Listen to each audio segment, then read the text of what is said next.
iskuulka waxaa loogu diraa ilmaha inuu soo saaro qof qiyam leh nool oo fikeraya qof soo bartay how to think not what to think how to think not what to think يعني qofku waa inuu soo barto seebaa qofku u fekeraa iskuulku hadafkiisu waa intaas يعني واحد يا إمسا قفبا امتحانك مركي قلان بالكذب حسوسا واحد امتحانك هو قلان almost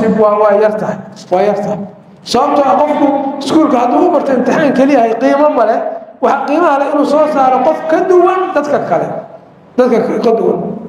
iskuulaadkan marka xilliyadan dambe mas'aladaas aad bay u fashilmeen waxa muddo kaana inaanay ku jirin raadaarka oo inaysan ku jirin inuu hadafku yahay in la soo saaro qof inuu fakiro ay tahay qof qiyam iyo ruux leh in la soo saaro ay waxa noqotay kaliya qof ta la soo xiray la fariisiyo dhowr saacadood la hayo la sii daayo taas waa baan ilmaheena iskuulka dhigtay iyo kuwa iskuulka dhigani aan wax farqi u dhaxay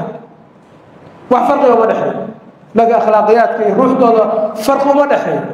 ugu yaraan annagu waagaan iskuulka dhigan jirnay dadka hadda ilaaleeg iyo way og yihiin waaga iskuulka annaga aanu dhigan jirnay qofka uniformka arday inuu qabo kaliya waxay ahayd faqri faan ahayd qofkaasi wax uu bartaa uniformka inuu qabo kaliya ku filay inuu ka duwanaado qofka kale ay uniformka qabay kuwan iyaga uniformka qabo ay ku dhagxinayaan ama ku caayayaan ama sabir uniformka iskuulka isagoo qaba oo ay tahay marka qof wax barta u tahay haddii aad uniformka adigoo qaba xataa aad ixtiraamay uniformka aad ixtiraamay marka waxay u baahan tahay runtii iskuulaadku iyo madaaristu in hadafku yahay in la sameeyo qof dad in la soo saaro fakaraya qiyam leh oo aan ahayn xooga in aan la saarin wax la xifdisiyo kaliya xooga aan la saarin